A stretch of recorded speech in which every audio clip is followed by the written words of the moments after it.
To help solve our state's ongoing energy challenges, our Maui Electric team has been working with energy partners from Japan and the United States on a new smart grid demonstration project, Jump Smart Maui. I mahalo ke akua e na ohana no PV no EV. Almost a year since its debut, the Jump Smart Maui project is addressing the challenges of modernizing our smart grid system and building a clean transportation future for Hawaii. Funded through a $30 million investment by New Energy and Industrial Technology Development Organization, or NEDO, Japan's largest public research and development management organization. Jump Smart Maui aims at improving integration of variable renewable energy resources, such as solar and wind power, and preparing the electric system for widespread adoption of all electric vehicles. We're really leading the world in our challenges here in Hawaii for small island grids. So stakeholders like the Japanese government are interested in coming to places like this and developing technologies to reduce our dependence on fossil fuel, increase our utilization of renewable energy, and lower costs for all ratepayers. What we've seen already is increased adoption rates of electric vehicles, and that's a key for the state to reduce its dependence on fossil fuels and increase utilization of renewable energy from the electricity grid. That in conjunction with our customers working with the utility to manage loads and resources and smart inverters to allow increased adoption of renewable energy, that's the ultimate goal. Currently, there are more than 300 EV drivers participating in the Jump Smart project. One participant, Greg Kresge, truly walks the walk, as he also serves as the environmental compliance engineer for our Ma'alaya power plant. The Jump Smart concept is that, the charging of your vehicle happens when we have extra power on the grid so that it doesn't go to waste. So that at night when we have the lowest demand and the lowest load demand on the system, that's when it's the windiest, and we end up having a lot of wind that can't necessarily be used. And so if we can charge our vehicles at that time of the night, and we can turn that over so that that's done while we're asleep, then that gives us the opportunity to be able to use a resource that is otherwise going to waste. This UN climate conference is a reminder that the answer is in our hands, and the clock is ticking. We are in the fight of our lives, and we are losing. We are on a highway to climate hell with our foot still on the accelerator. He had a king over them, which is the angel of the bottomless pit, whose name in the Hebrew tongue is Abaddon, but in the Greek tongue hath his name Apollyon. One woe is past, and behold, there come two woes more hereafter. The sixth angel sounded, and I heard a voice from the four horns of the golden altar which is before God, saying to the sixth angel which had the trumpet, Loose the four angels which are bound in the great river Euphrates. And the four angels were loosed, which were prepared for an hour and a day and a month and a year, for to slay the third part of men. And the number of the army of the horsemen were 200,000,000, and I heard the number of them. And thus I saw the horses in the vision, and them that sat on them, having breastplates of fire, and of jacinth and brimstone. And the heads of the horses were as the heads of lions, and out of their mouths issued fire and smoke and brimstone. By these three was the third part of men killed, by the fire, and by the smoke, and by the brimstone which issued out of their mouths. For their power is in their mouths, and in their tails. For their tails were like unto serpents, and had heads, and with them they do hurt. And the rest of the men which were not killed by these plagues, yet repented not of the works of their hands, that they should not worship devils and idols of gold and silver and brass and stone and of wood, which neither can see nor hear nor walk. Neither repented they of their murders, nor of their sorceries, nor of their fornication, nor of their thefts.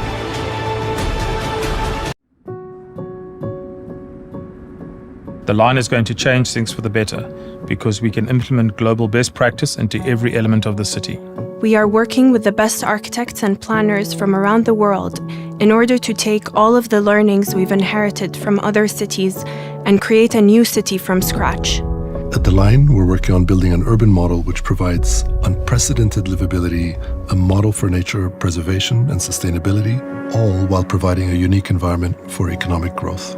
I am Tariq Qadoumi, and I am the Executive Director of Urban Planning at NEOM. I am Giles Pendleton, and I am the Executive Director for the Line Proponent. I'm Salwa Al-Khudairi, and I'm a Senior Architect at NEOM Urban Planning. My name is Michio Kaku. I'm a professor of theoretical physics, and I'm also a futurist. What will a city of the future look like? When I was a child, I used to think about the city of the future. Are we going to have flying cars? Are we going to visit the moon and Mars? When I grew up, I began to look at these cities like Paris, London, New York, and I saw traffic jams. I saw pollution. I saw tremendous inequalities. And I said to myself, we can do better. We can create, perhaps out of the desert, a city that would be sustainable, livable, a city of the future. The Line shows us a new way of doing things, a new pattern by which we can make a livable future. Placemaking to me is about creating the canvas for community. It's about creating spaces for people to want to visit and live in. A place that cares for its society. Many demographers think that the cities of the future will contain about 50 million people. That's not livable at all. At The Line, we are working on creating a template by which we can create cities of the future. That's where jobs are. That's where opportunities are. And so placemaking to me is about creating a legacy, creating a template by which other nations can then compare their cities, their plans with what's being done here in Saudi Arabia.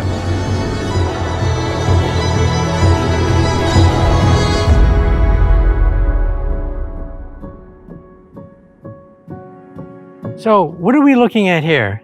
So we're looking at the Line as a whole. The Line spans across 3 different geological regions. So we have the coastal desert, the mountain, and the upper valley. It starts out at 500 meters height, and then slowly, as the topography rises, it disappears into the mountains.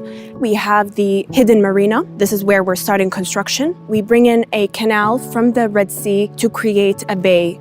All this is sustainable, right? NEOM itself is 100% renewable energy. We produce energy through solar, wind, and hydrogen. We also have 100% sustainable water, meaning we take out water through desalination from the sea. Right. However, we don't dump the brine back into the sea. So we use that salt and we recycle it, making the process very sustainable.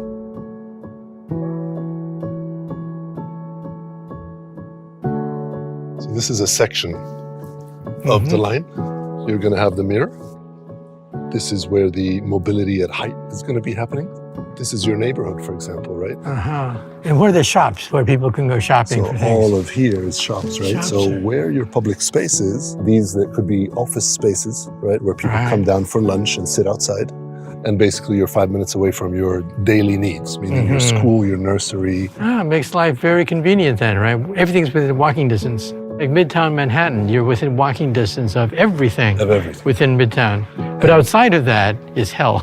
It gets worse The and worse. commuting is incredible Exactly. to get to that Midtown Manhattan.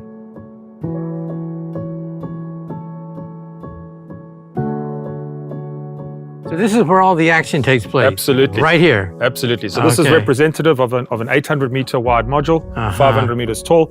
These lights demonstrate what a mobility corridor would do. So as you can see, we have no ground floor.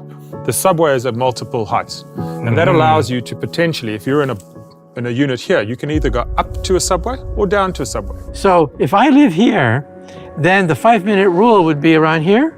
Yeah, so 5-minute rule is generally 400 meters, vertically and horizontally, and literally across. So we live in a 3-dimensional city. The 5-minute rule is really a function of achieving your daily needs. And no cars. This No is cars. amazing. No cars. Yes, I think that the principle of the module is about community. You don't enjoy or become part of community by driving past in a car. So the idea is to encourage our residents and visitors to explore the city on foot. So your world, with all your basic needs, are met within 5 minutes of your living unit. Like Lego blocks, if you stack these modules one after the other, you get the line. Absolutely.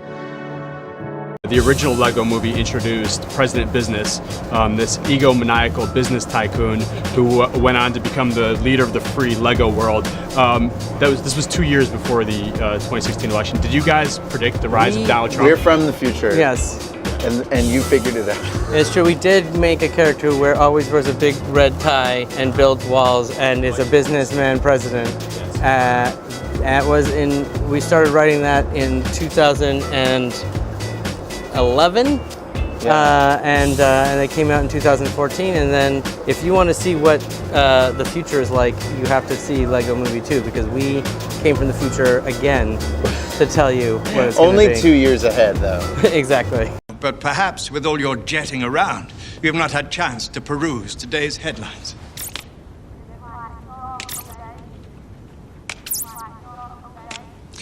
I rather like the last one. It isn't even mine. I never believe what I read in the press anyway. Therein lies your problem, Mr. Bond. You see, we're both men of action, but your era and Miss Lynn's is passing. Words are the new weapons. Satellites, the new artillery. And you become the new Supreme Allied Commander? Exactly. Caesar had his legions, Napoleon had his armies. I have my divisions. TV, news, magazines. And by midnight tonight, I'll have reached and influenced more people than anyone in the history of this planet, save God himself. And the best he ever managed was a Sermon on the Mount. You really are quite insane. The distance between insanity and genius is measured only by success. Which passages of Scripture should guide our public policy?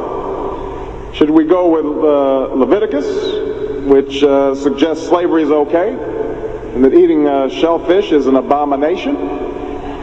Or we could go with Deuteronomy, which suggests stoning your child if he strays from the faith? Or should we just stick to the Sermon on the Mount, a passage that is so radical that it's doubtful that our own Defense Department would survive its application? Indeed, it could well be argued that the Sermon on the Mount, had it been a government report, should certainly not have been published. A most irresponsible document. All that stuff about the meek inheriting the earth could do irreparable damage to the defense budget.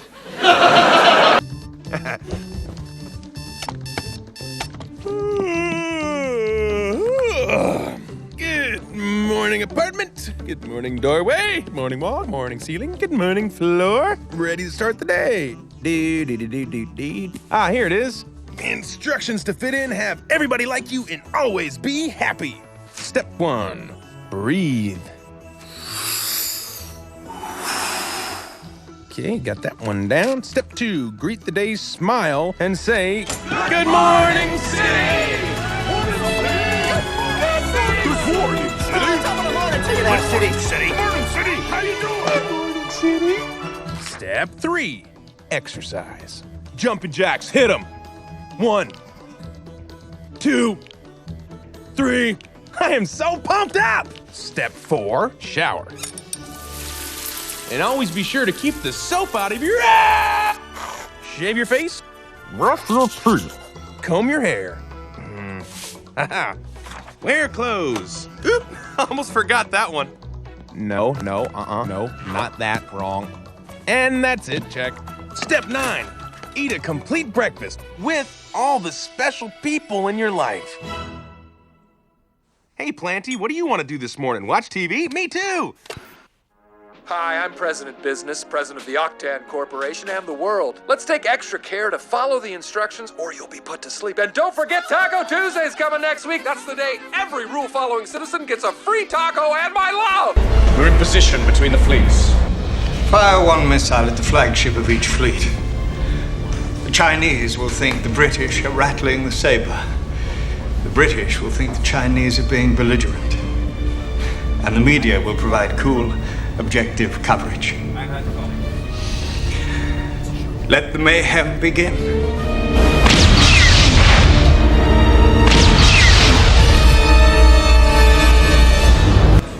What you're about to witness, Miss Lynn, is not so much a missile attack for the launch of a new world order. In precisely 5 minutes after your countrymen have attacked the British fleet, I shall retaliate for dear old England by sending this missile into Beijing. But General Chang has just called an emergency meeting of the Chinese High Command. Unfortunately, General Chang will be delayed in traffic, arriving just after the missile has killed your leaders, and too late to stop the Air Force from sinking the entire British fleet. But he will be just in time to take over the government, negotiate a truce, and emerge as a world leader with a Nobel Peace Prize. Have a great day, everybody. You have a great day too, President Business. Man, he's such a cool guy. I always want to hear more of what... Wait, did he say put to sleep? Tonight on Where Are My Pants? Honey, where are my pants? Oof. What was I just thinking? I don't care. Step 11. Greet your neighbors. Hey, Joe. Hey, pal. Oh! Hey, Surfer Dave. Hey, brah. Oh, good morning, Sherry. Hey, fella. Oh, hey, Jasmine. Meow. Dexter. Meow. Angie. Meow. Loki. Meow. Bad Leroy. Meow. Fluffy. Meow. Fluffy Jr. Meow. Fluffy Sr. Meow. Jeff. Meow. Step 12. Obey all traffic signs and regulations. Step 13. Enjoy popular music. What do you get? Me? Oh, nothing. Just exclusive broadcasting rights in China for the next 100 years. How romantic.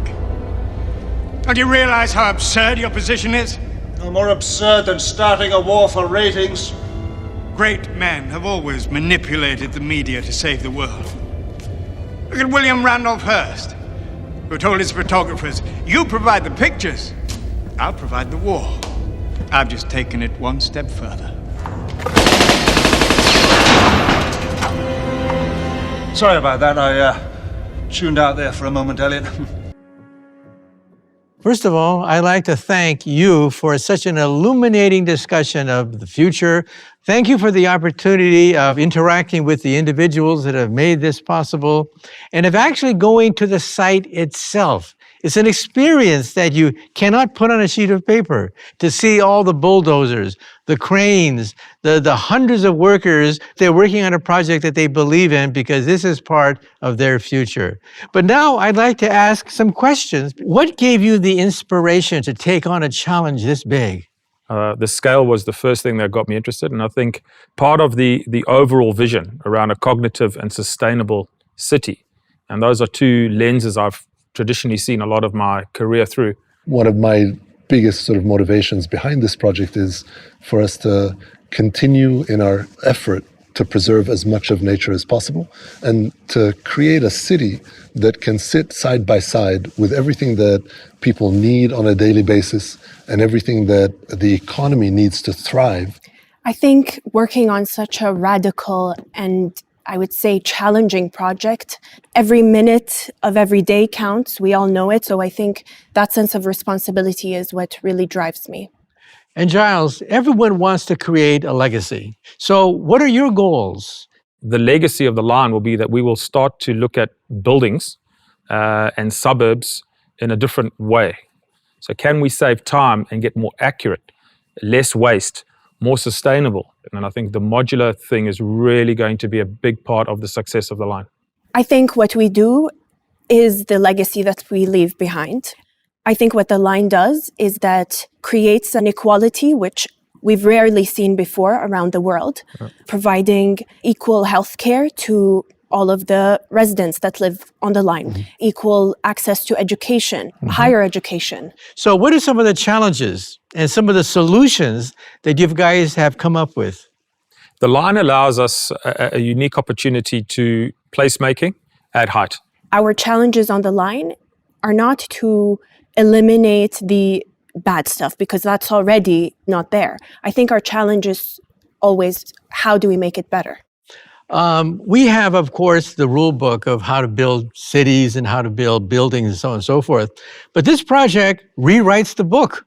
Absolutely. We are right now designing the line differently. We're using AI extensively to model out, and that disruptive technology is allowing us to compute consequences of our design decisions very quickly.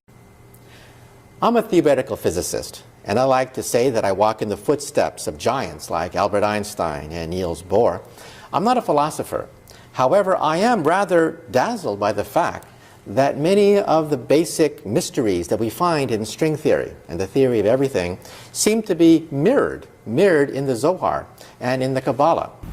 As a scholar, the most amazing thing of all is the degree to which modern astrophysics sounds like a Kabbalistic text. So, and as an example, some of the institutions that we're working with are redeveloping their two-dimensional AI models that mapped how people move in a city and where the hotspots are and where the sort of main traffic happens into models that now work in 3 dimensions. We know this will take trillions, not billions of dollars.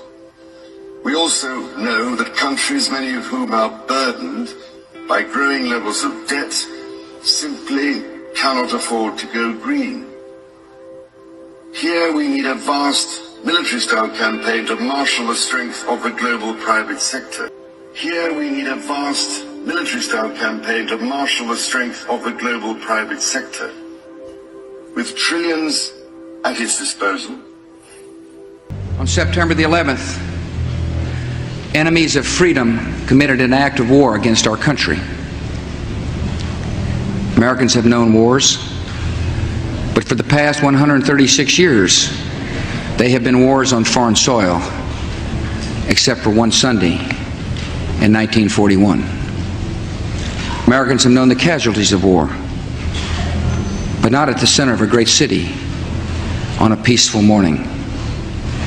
Americans have known surprise attacks, but never before on thousands of civilians. All of this was brought upon us in a single day, and night fell on a different world, a world where freedom itself is under attack. Americans have many questions tonight. Americans are asking, who attacked our country? The evidence we have gathered all points to a collection of loosely affiliated terrorist organizations known as Al-Qaeda.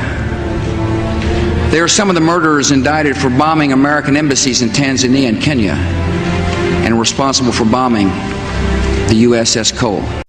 She's still telling me what to do. 5, 4, 3, 2, 1. Are we rolling tape on that? There you go. You got a brush? Yes. Just a one-finger victory salute. What you just said is one of the most insanely idiotic things I have ever heard. At no point in your rambling, incoherent response were you even close to anything that could be considered a rational thought. Everyone in this room is now dumber for having listened to it. I award you no points, and may God have mercy on your soul. It's been great. You know, we have been able to design this project from the start to really meet the needs of Maui. Looking at the big picture, the project will create a more efficient, reliable, clean energy grid that can be applied to our island and scaled to the larger grid across Hawaii, as well as other parts of the world. Climate change. It's real, it's serious, and it's up to us to solve it. That so many of us are here today is a recognition that the threat from climate change is serious, it is urgent, and it is growing. It all sounds very green. The Environment Secretary, Ed Davey, has been urging other countries to get serious about tackling climate change. Dear next president, climate change is the most serious problem facing humankind. We are here all together because we know that the world needs to fight climate change with much, much greater seriousness. Madam Vice President, you're in charge of the environment for the Iranian government. That's your portfolio. How serious is your government when it comes to tackling climate change, taking serious measures? Yes, our government is very serious because we adopted a low-carbon economy last year in the government, and we started working in that direction. The Earth's climate is now changing faster than at any point in the history of modern civilization, primarily as a result of human activities. And the climate change could kill thousands of Americans and cost the U.S. economy hundreds of billions of dollars. Pretty serious. And you seriously may have missed it because even though the report was supposed to come out in December, the Trump administration released it Friday. Well, my message to President Trump would be very simple, that the rest of the world is very serious about climate change. So are the scientists. The vast majority of scientists are also very serious about climate change. President Macron of France are calling us in a very urgent way to take climate change seriously because the consequences are unthinkable. So I'm here today to say that climate change constitutes a serious threat to global security. We hear it so much that it feels like a buzzword, but it is far from it. Climate change is a real and serious issue. But isn't the climate always changing? America's on the verge of technological breakthroughs that will enable us to live our lives less dependent on oil. And these technologies will help us be better stewards of the environment. And they will help us to confront the serious challenge of global climate change. Around the world, it was the warmest ever recorded. And the fact that the climate is changing has very serious implications for the way we live now. The kind of work we have to put into it is intense. So we work with people who model movement in cities, people who study neurourbanism, which is measuring human response to height, human response to certain proximity to people.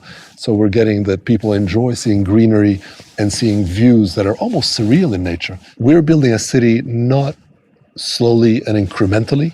We're building a city at once that is of a different typology. Salwa, it's sometimes said that where the youth goes, there goes our future.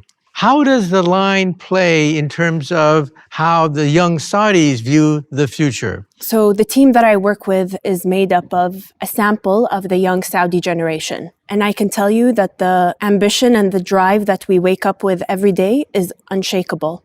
The line and NEOM and Saudi in general is giving us the freedom to invent, to innovate, and really think purposefully and thoughtfully. We're looking at diversification of industry and economy as well. And NEOM plays a major role in that. It's going to bring new technology, new industry, and new services, whether financial or tourism, into the kingdom and as part of that 2030 vision. Well, scientists say climate change is getting worse and there could be serious consequences for our planet in the next 20 years. UN Secretary General Antonio Guterres says it's time to get serious about keeping ambitions high on climate action and on building resilience.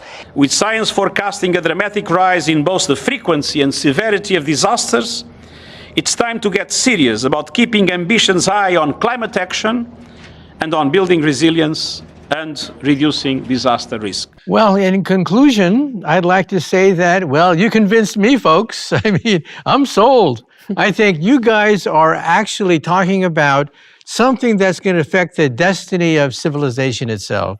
A new architecture, a new way of thinking, a new way of organizing ourselves, a new way of living.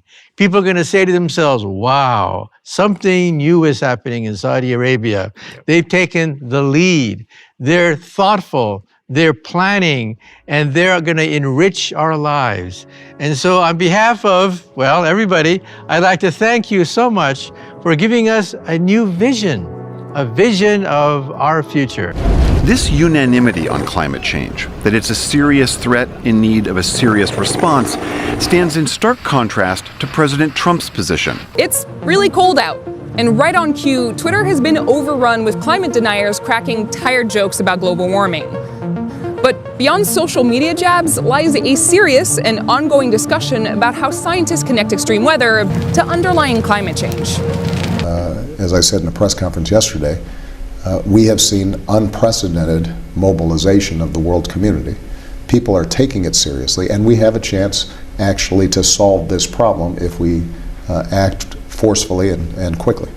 And you have made it a serious part of your agenda. And you did say in the State of the Union that no challenge poses a greater threat to future generations than climate change. David Miller joins me here in Toronto. He is an ambassador for inclusive climate action at C40. What's your reaction to the numbers in this report that we're actually double the global rate? Well, it's grim, it's serious. If you've been involved with this issue for a long time, as I have, it's sadly not a surprise. Al Gore is here with us in Studio 57, and we're very pleased to have him. Welcome. Thank you very much. So tell me, in 10 years, what has changed that alarms you? Well, there have been two big changes, Charlie, in the last decade. Number one, the climate-related extreme weather events have become way more serious, way more common. Superstorm Sandy here flooded the War Memorial 9/11 site, for example. I, George Walker Bush, do solemnly swear. I, George Walker Bush, do solemnly swear. That I will faithfully execute the office of President of the United States. That I will faithfully execute the office of President of the United States. And will to the best of my ability. And will to the best of my ability. Preserve, protect, and defend the Constitution of the United States. Preserve, protect, and defend the Constitution of the United States. So help me God. So help me God.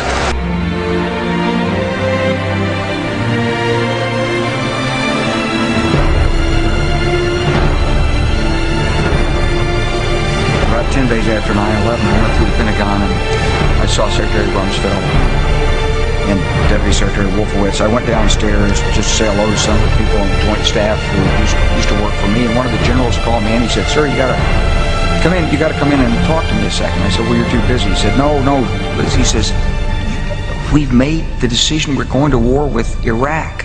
This was on or about the 20th of September. I said, "We're going to war with Iraq, why?" He said, "I don't know."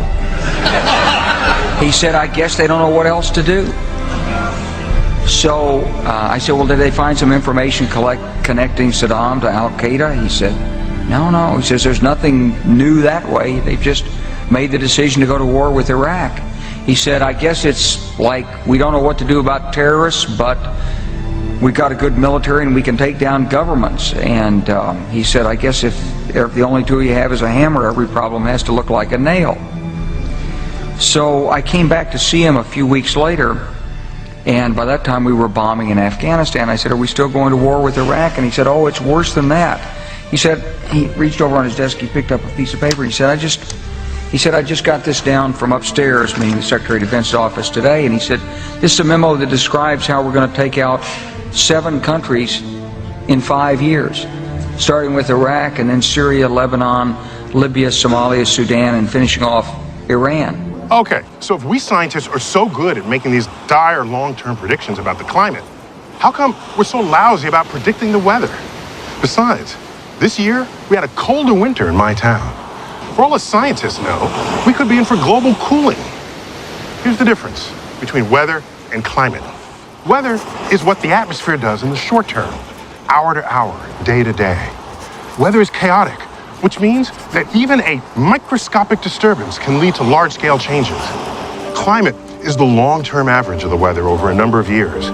It's shaped by global forces that alter the energy balance in the atmosphere, such as changes in the sun, tilt of the Earth's axis, the amount of sunlight the Earth reflects back to space, and the concentration of greenhouse gases in the air.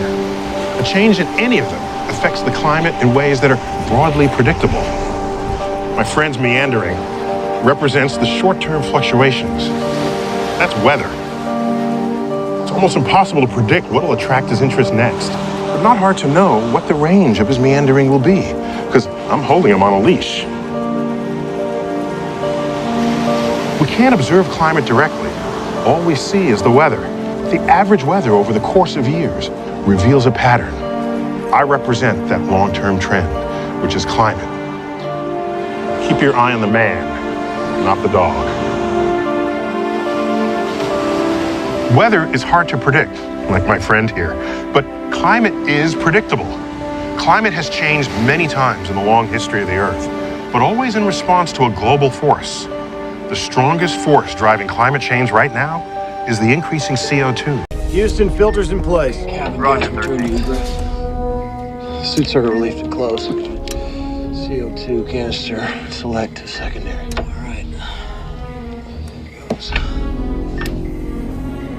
I can can hear air moving.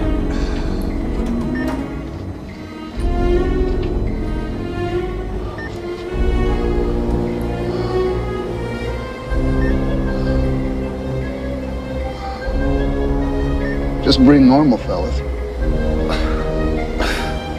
Aquarius, please advise on CO2 status. Yeah, Houston, we're taking a look at those numbers right now.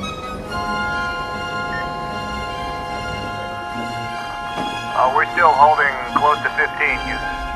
Roger that, standing by.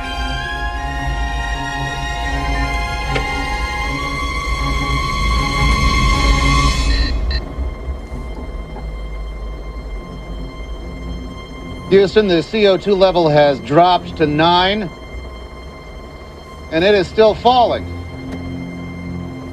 Yes. Good job. That is good to hear, Aquarius. And you, sir, are a steely-eyed missile man.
You like this, don't you? Yes, you do.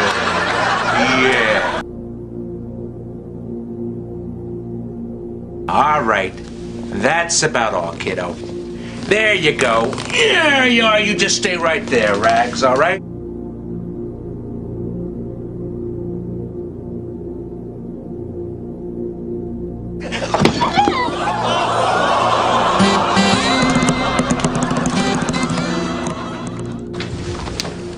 Poor Rags.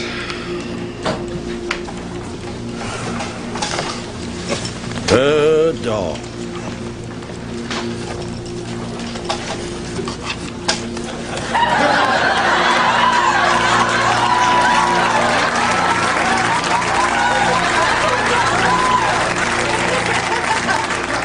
It's alive. It's a miracle. I'm the Messiah. I'm serious.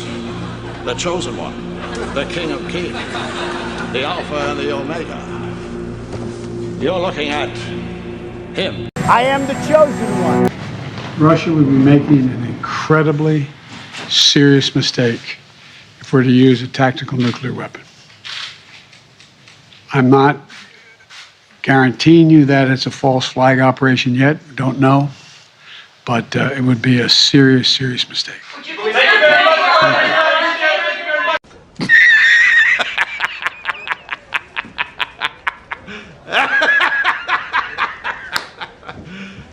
You serious? Morning, dear. Hey, Nance, what a terrible dream. I'm parched. That's better. I could use another one of those.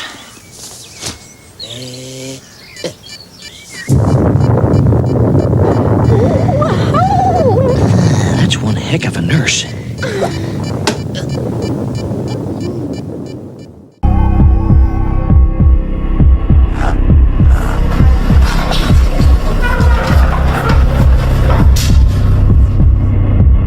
Do you not think an angel rides in the whirlwind and directs this storm?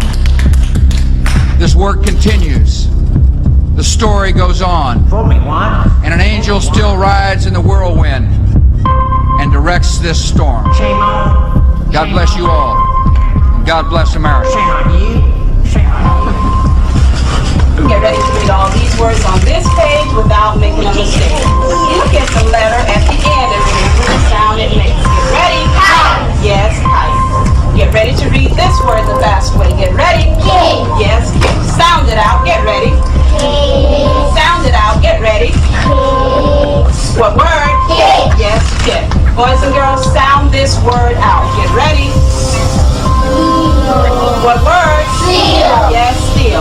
Read these words the fast way. Get ready. Play. Yes, play. Get ready. Must. Yes, must. Let's read these words the fast way without making a mistake. Get ready. Hide. Yes, hide. Get ready. Kick. Yes, kick. Get ready. Steal. Yes, steal. Get ready. Play. Yes, play. Get ready. Must. Yes, must. Open your book up to lesson 60 on page 150.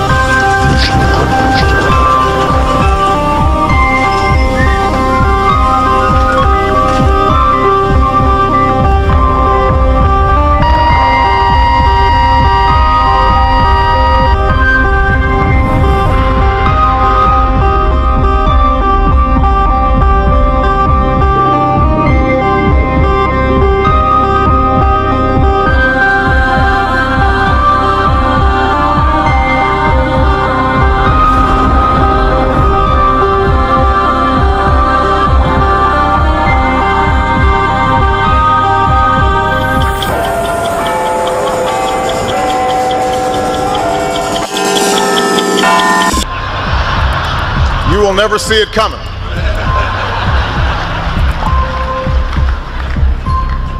You think I'm joking? And fire came down from God out of heaven and devoured them. And the devil that deceived them was cast into the lake of fire and brimstone, where the beast and the false prophet are, and shall be tormented day and night forever and ever.